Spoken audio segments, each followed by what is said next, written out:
In football lingo, you'd call it a reverse, because that sums up Robert Scholar's attitude towards the sport he once loved. It was almost a decade before I actually came back and went to a game.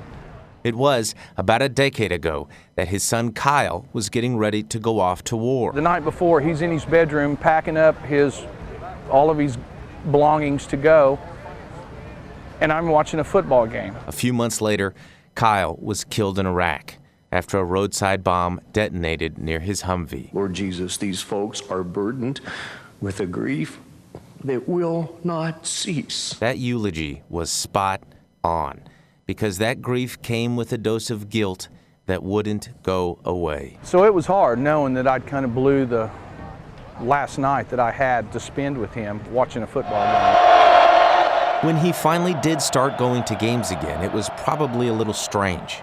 But he couldn't have imagined how strange things would get when he simply tried to find something to drink. We were getting ready to enter the stadium, and we were looking for bottled water. He found a tailgate with a nice lady who was raising money for the Student Veterans Association.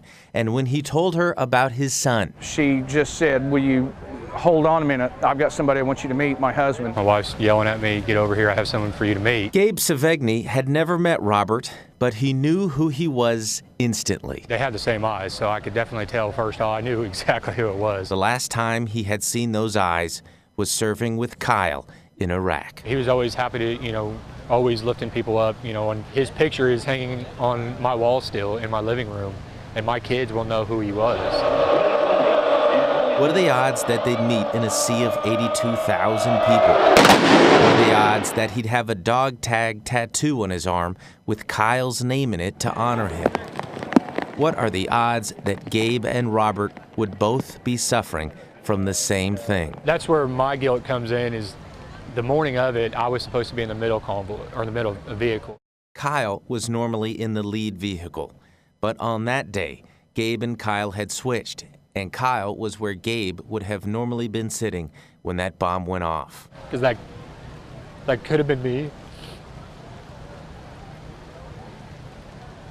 And I don't live with that guilt anymore that it should have been. I am thankful for the opportunity that I have. From Robert's end, his guilt has gotten better too. It's been 10 years. A feat of healing that you can't help but think Kyle had something to do with. The last couple of days, I kind of felt like, hearing Gabe's story and kind of some of the guilt that he had and some of the guilt that I had, that maybe Kyle